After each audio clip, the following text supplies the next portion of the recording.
Hi everyone, my name is Adali Parks and welcome to Todos Santos. This is a new podcast, a project that I have in mind for a few years, and finally I'm gonna put it on action. So today I'm going to start with this podcast with a very interesting person. Probably you already heard about it, and his name is Patrick Coffman. So Patrick, thank you. Can you please introduce yourself?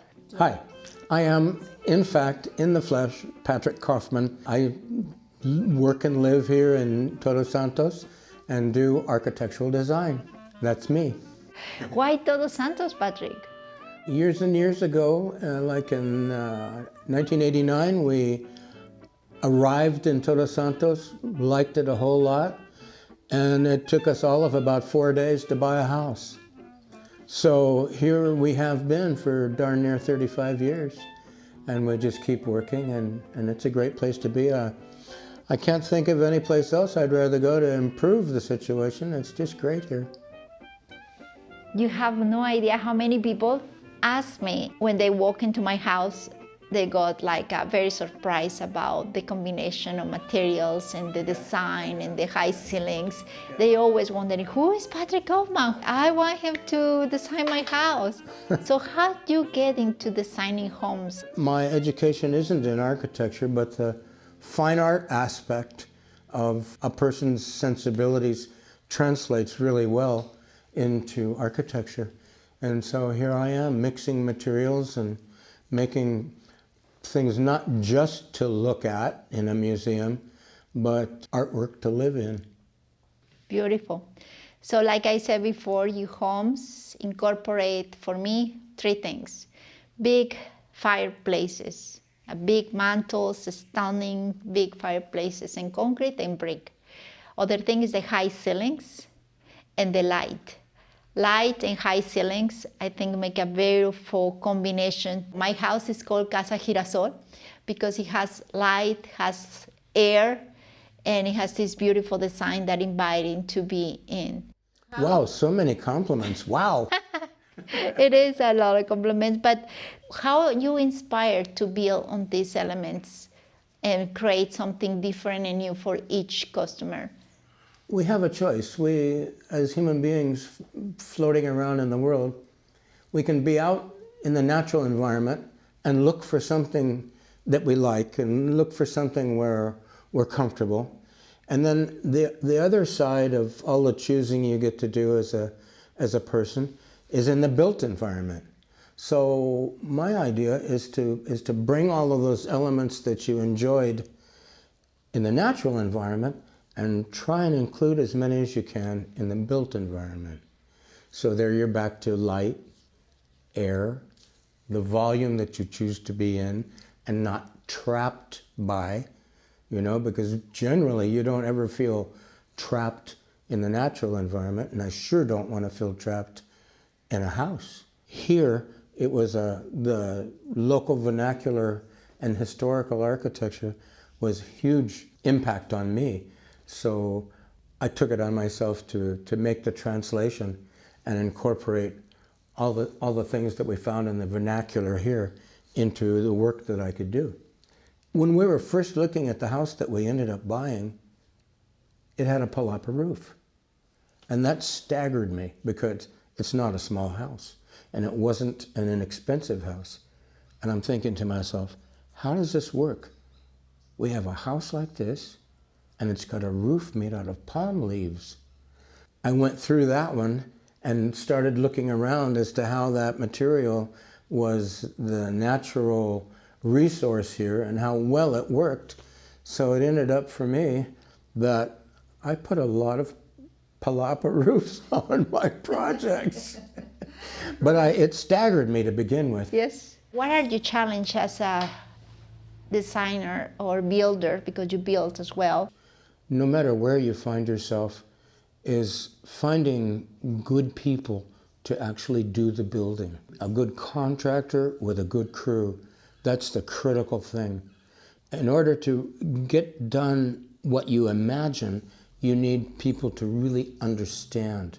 People that aren't from the school of last Tuesday, as builders.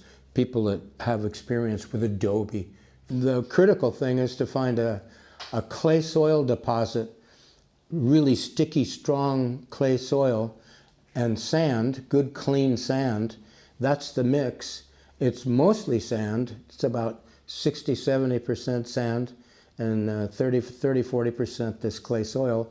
And to make it stable to resist moisture, we put a little bit of cement in it.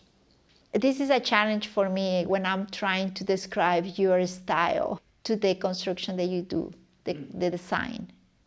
I would have to say that for the most part, it's based on Spanish colonial foundation with some newer, more contemporary interpretations, like changing the windows and changing the doors, but it really doesn't change that much.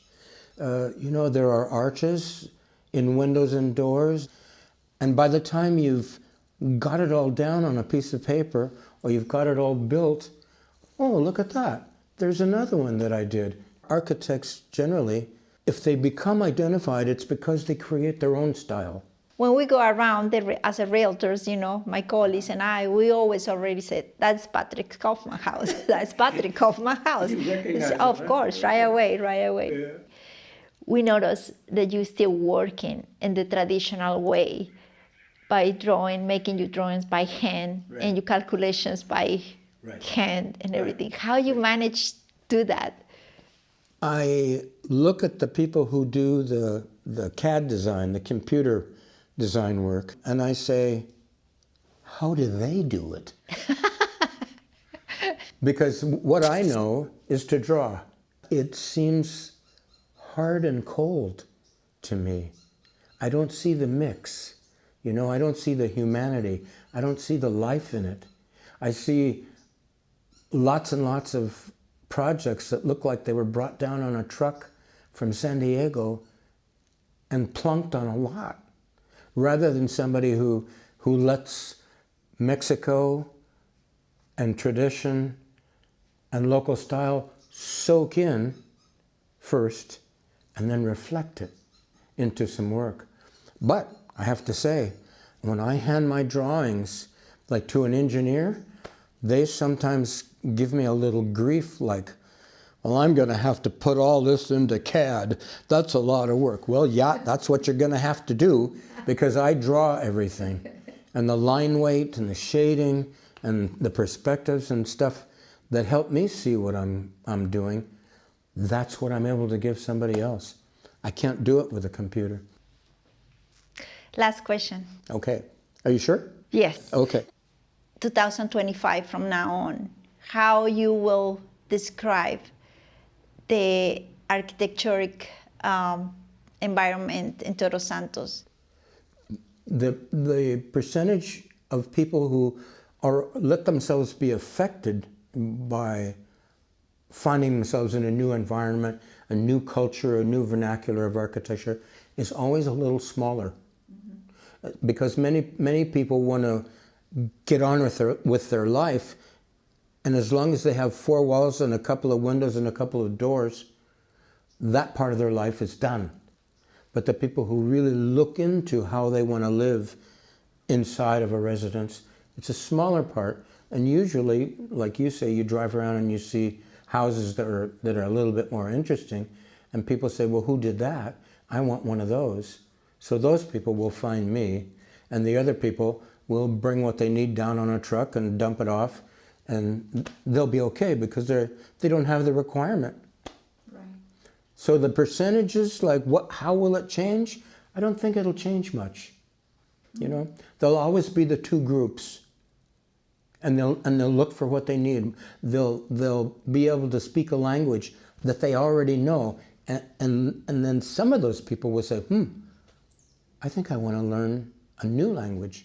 And they may come looking for me. Who knows? Yeah, of course. Like I did. Yeah. Anything you want to add?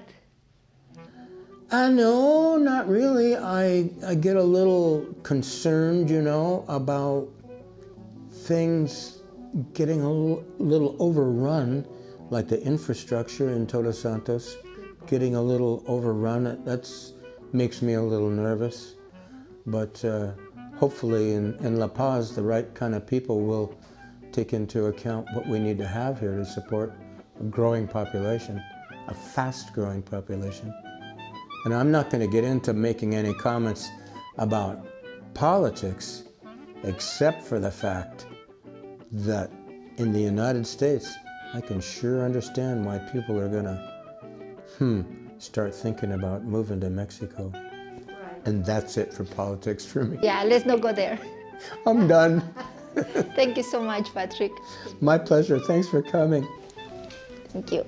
It's a pleasure always.